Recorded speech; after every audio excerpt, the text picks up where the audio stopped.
2024 সালের 5 আগস্ট শেখ হাসিনা পালিয়ে যাওয়ার পর 1.5 মাসের ভেতরে আমি একটা কথা বলেছিলাম যে শেখ হাসিনা বাংলাদেশের পরবর্তী প্রধানমন্ত্রী হবেন।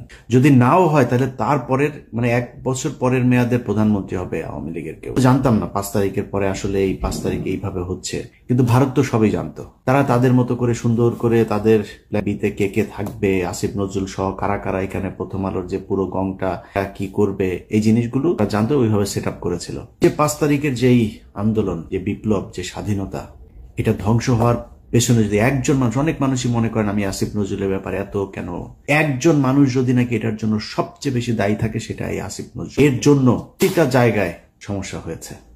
এই কথাটা কেন বলেছিলাম যে শেখ হাসিনাই আবার আসবে, যদি আপনাদের আমি বিশ্লেষণ করতে চাই তাহলে একটা জিনিস বলে রাখি, সেটা হচ্ছে যে 15টা বছর শেখ হাসিনা ক্ষমতায় থাকলো, আন্তর্জাতিক বিশ্বের কেউ তাকে সরায় নাই এখান থেকে, ইন্ডিয়া একদম সরাসরি তাকে সাপোর্ট দিয়ে গিয়েছে। কিন্তু আন্তর্জাতিক বিশ্বের অন্যান্য দেশগুলোকে যে এই ব্ল্যাঙ্ক সাপোর্ট দিয়ে রাখা সম্ভব হলো কেন? কিসের জন্য করা হয়েছিল? কিসের জন্য হাসিনাকে কেউ সরাইতে পারে নাই? আন্তর্জাতিক বিশ্ব থেকেও কোনো চাপ কেন আসে নাই? এর একমাত্র কারণ, বাংলাদেশকে সবাইকে বোঝানো হয়েছিল যে এই দেশটা হচ্ছে একটা জঙ্গি রাষ্ট্র। তারেক রহমান, খালেদা জিয়া এরা হচ্ছে জঙ্গিদের মূল হোতা। এরা এদের কারণে, এদের যদি ক্ষমতায় যায় তাহলে এই দেশ আবার জঙ্গি হয়ে যাবে, অতএব আওয়ামী লীগকে রাখতে হবে। একমাত্র এই কারণে শেখ হাসিনাকে 15 বছর রাখা গেল। কারা এই ন্যারেটিভটা দাঁড় করাইলো হচ্ছে ভারত। আর কাদের উপরে চাপাইলো? আলেম সমাজ, বিএনপি, জামাত, তাদের উপরে। তার মানে প্রধান যে বিষয়টা 15 বছর যেই কারণে হাসিনা ক্ষমতায় থাকতে পারলো সেটা হচ্ছে এই যে আমাদের দেশকে জঙ্গি রাষ্ট্র তৈরি করার সেটা। আমাদের প্রধান শত্রুকে আপনি পাশে রেখে তারপরে দেশ চালাবেন, দেশে আবার অস্থিতিশীল পরিস্থিতি আসবে না, আরো হাসিনা আসবে না, হাসিনা এসে আবারও 15 বছর না 1500 বছর বাংলাদেশ শাসন করবে না, ভারতের সাথে একসাথে হয়ে যাবে না, এর কোনো গ্যারান্টি দিতে পারবেন? তাহলে করেন নাই কেন?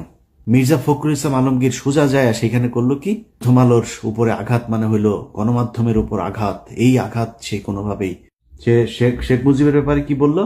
শেখ মুজিবের ছবি করলে তারপরে এটা তার বুকে চিনচিন করে, হ্যাঁ, এসব কথাবার্তা। তো প্রথম আলো আর ইন্ডিয়া আপনার সমস্যা না, তাই আপনার সমস্যাটা ছিল কারাই 15 বছর। মির্জা ফখরুলের তো সমস্যা না, এই তবু যেদিন শুনেছিলাম সেদিনই মনে করেছিলাম বাংলাদেশের পলিটিক্স নিয়ে কথাবার্তা বলে লাভ নাই, নিজের মতো করে কিছু টাকা পয়সা কামায় তারপরে চুপচাপ থাকে। কিন্তু মির্জা ফখরুলই তো বিএনপি না, মির্জা ফখরুল মানেই বাংলাদেশ না। বাংলাদেশের লাখো লাখো কোটি কোটি বিএনপি, জামায়াতের কর্মীরা, নেতারা অনেকে আছে যারা আসলেই ভারতকে অপছন্দ করে, প্রথম আলোকে বাংলাদেশ থেকে উৎখাত করতে চায়। তাদের জন্য তো আমাদের পাশে থাকা উচিত। মির্জা ফখরুলের একটা ঘর জামাই আছে, ফাহাম, আব্দুল সামাদ ফাহাম নাকি যেন, ঘর জামাইটা এতদিন মির্জা ফখরুল অস্ট্রেলিয়াতে যে আওয়ামী লীগের কাছ থেকে যা ভাগটাক পাইতো এগুলো নিয়ে ওইখানে দিত, নিয়ে থাকতো। এখন সে বউ নিয়ে বাড়িতে এসেছে, দেশে এসেছে। প্রতিদিন বিভিন্ন গণমাধ্যমে দেখি সে বক্তব্য দেয়। এতদিন কই ছিলেন?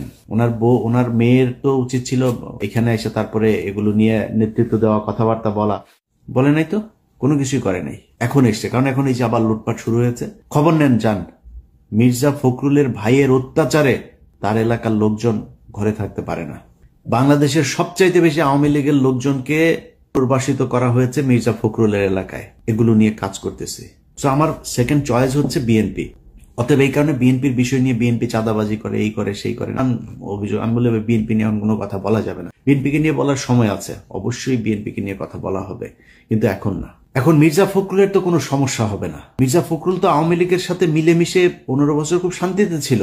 সে একদিন এক ক্যাবিনে ছিল, আটক হয়েছিল, আটক হলে তারা নিয়ে সুন্দর করে 5 স্টার হোটেলে পর্যন্ত রাখা হইতো। মির্জা ফখরুল সহ কয়েকজন বিএনপির নেতা আছে, সবাই না, কয়েকজন রাখা হইতো, খুব আরামে রাখা হইতো। তো এই লোকগুলিকে আপনার ওই ক্যাবিনে রাখার পর একজন বিএনপির নাম বললাম না, বিএনপির এক নেতার সাথে সে বলছিল যে খালেদা জিয়ার কথা বলছে, এই মহিলার কারণে, এই মহিলার মাথায় সমস্যা আছে, এই মহিলার কারণে এখন আমার এই জেলে আসতে হইলো।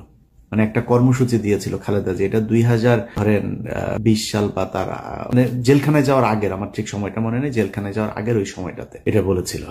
মির্জা ফখরুলের তো সমস্যা নেই, এবং মির্জা ফখরুল এই দেশের আওয়ামী লীগের যে চিন্তা চেতনা, সে দেখবেন ছাত্রদল, যুবদল, বিএনপির লোকজনের সাথে তার যে আচরণ, আওয়ামী লীগের ক্ষেত্রে তার আচরণ দেখবেন চেঞ্জ।